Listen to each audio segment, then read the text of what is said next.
I would love to be inside, but the Liberal Party is continuing to block independent press. So that's why you're chasing people around the street. I think Pierre Poilievre should get a security clearance. Yeah. Do you think Canadians can actually still trust the Liberal Party, who actually destroy the immigration system, they destroy the economy? What did you think about the fact that they remove Chandraria and Rubidala from the race? I don't know the internal reasons. I was not told that, but I trust the party and their judgment. I have full faith in what the party's done. Minister Olen, knowing that the COVID-19 vaccine have done a lot of consequences, do you think we should remove those products from the market? Mr. Olen, you're the health minister. Do you think we should remove the COVID-19 vaccine from the market? And my definition of old has changed, but old Liberals coming back, members who've never been part of a party before, united with one purpose, which is to make Canada even greater. On Sunday, my colleague Guillaume Roy and I drove to Ottawa to cover Mark Carney's coronation as the new leader of the Liberal Party of Canada. While he is not the Prime Minister yet, that could change sooner than we think, depending, of course, on Justin Trudeau's next move. Mark Carney's victory didn't exactly shock anyone, but the whole process raised some serious questions. Why? Well, only 1 out of 3 registered members managed to get verified and actually vote. So what really happened there? And why isn't the party being more transparent about the removal of 2 candidates, Arya Chandra and Rubidala? The Liberal Party's track record over the past decade has not been really exactly stellar, especially considering how things played out during the dark days of the Canadian lockdowns, when people were essentially forced to comply with what many saw as totalitarian policies just to remain in good standing. On Sunday, I spotted several ministers and former ministers from Trudeau's cabinet. Some avoided us entirely, while others dodged our questions.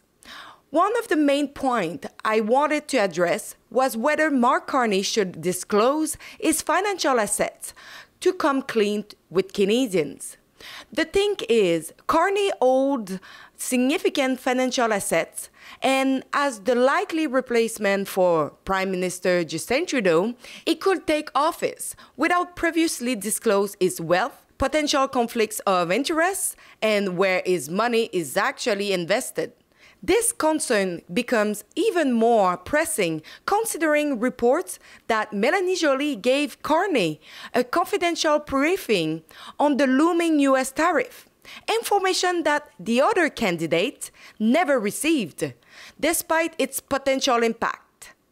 This is particularly troubling given Carney's involvement in the decision to move Brookfield Asset Management headquarters from Toronto to New York to dodge those very tariffs.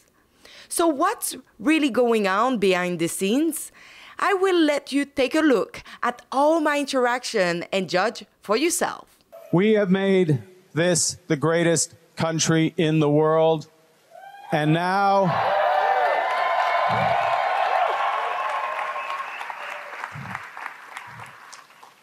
our neighbors want to take us.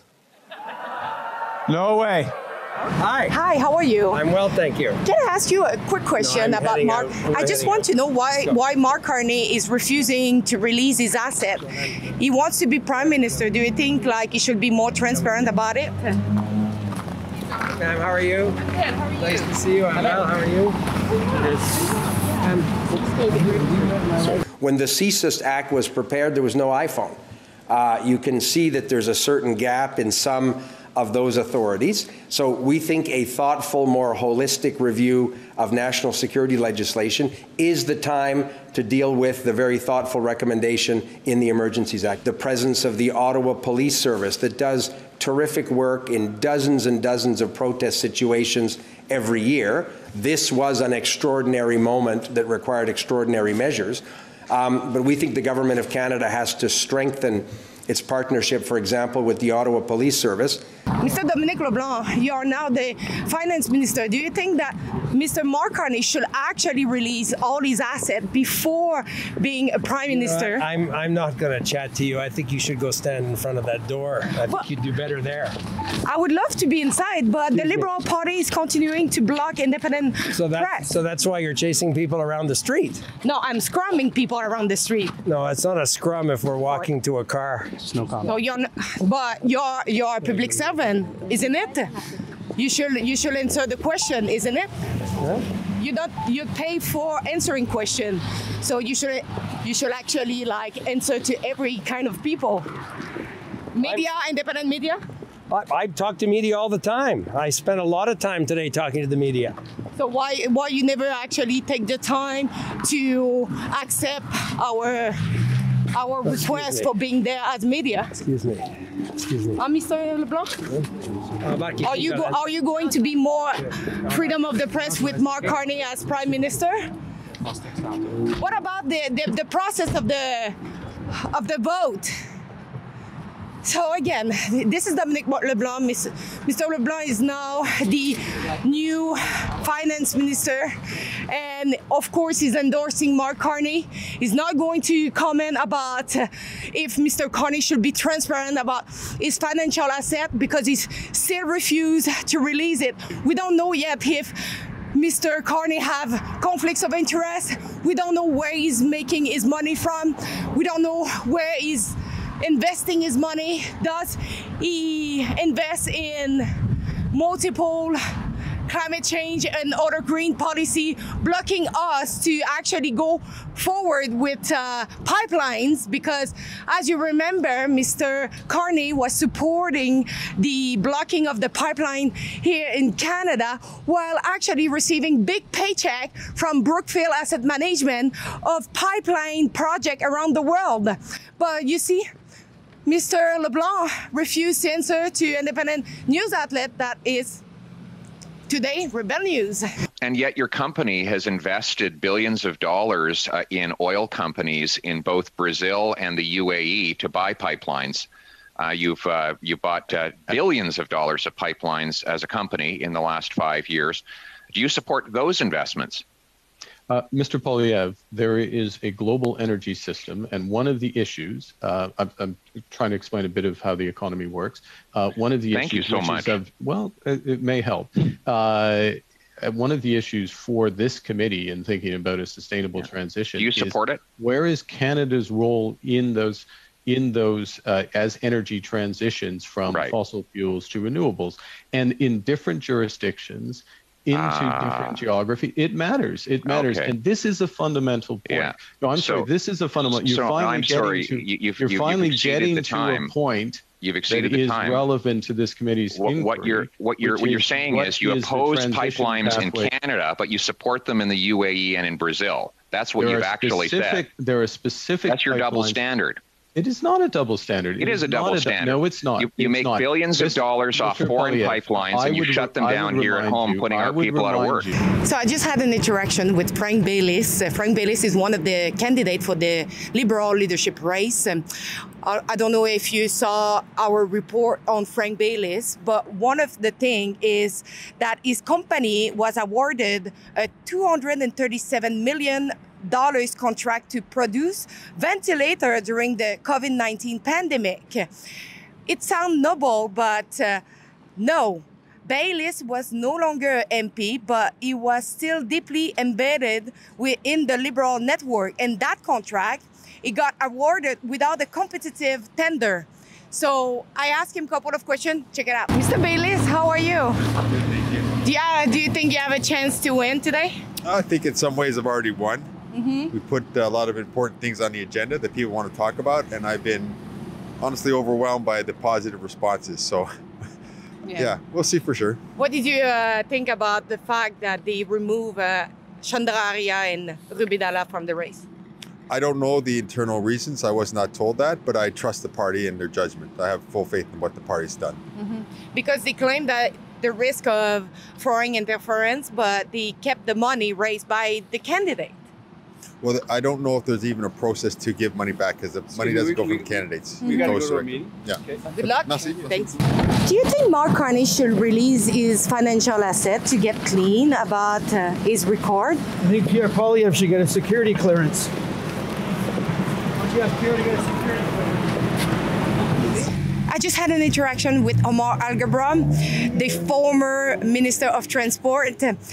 He was a minister during the Freedom Convoy, and he was mainly responsible of some policies put in place. Let's check it out. I just want to know, do you think that Mr. Carney should release the financial asset that he has? Do you think that he should release all his assets for being more transparent for Canadians? Do you think that the freedom of press is something really important here in Canada? Do you think Mark Carney and the Liberal Party should allow independent press to get to your event? It's a good defense of that. I know. I mean, Mr. Alghabra, why you don't want to answer?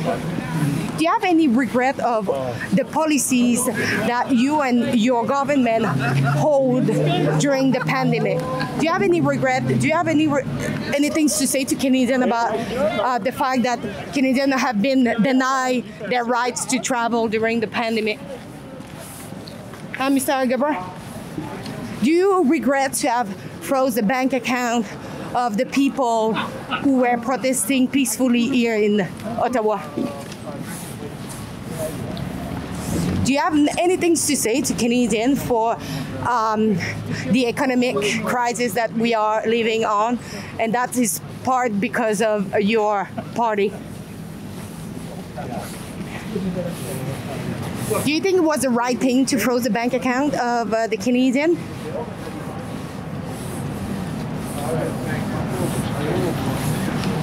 Do you think that Mark Carney wants to be Prime Minister? Do you think Mark Carney should be more transparent about his financial assets? Yeah. And there was a period where there was... Do you have any concern that Mark Carney actually lied about the fact that his company, Brookfield Asset Management, moved the headquarters from Toronto to New York City? What about that? Do you have any concern that he lied to Canadians on live TV about that? The flight got delayed. I didn't get in until 4 a.m. Oh. Damn. Why the Liberal never acknowledge that? What? Can you explain to me why the Liberals never take any responsibility of what you're doing? You actually beat up protester that was peaceful in Ottawa because he wanted to have their basic freedom. And you never came out to try to speak with them. You invoked the Emergencies Act. You froze bank account. You don't have anything to say to Canadians? Why you have nothing to say? You're a public servant. You should answer question, isn't it? Or when are you going back? Tomorrow. Yeah. Drive? Yeah. Do you think Canadians can actually still trust the Liberal Party, who actually destroy the immigration system, they destroy the economy, they destroy they have the housing crisis, the economic crisis? Do you think people can still trust the Liberal Party? No. Are you going to lower the number of immigrants that are coming here every year? Do you have any concern about the extremism that we can have here by bringing thousands of Gazans? So you just got it. Omar Alghabra, I tried to do my best. As I say, I'm just trying to bring some question as it goes, especially because in English is not my first language, but I think I did it right. I asked if he had any apologies to give to any Canadian about what they have done so far to Canadians, especially during the convoy. But as you can see, they don't want accountability. They don't want to be challenged on what they did.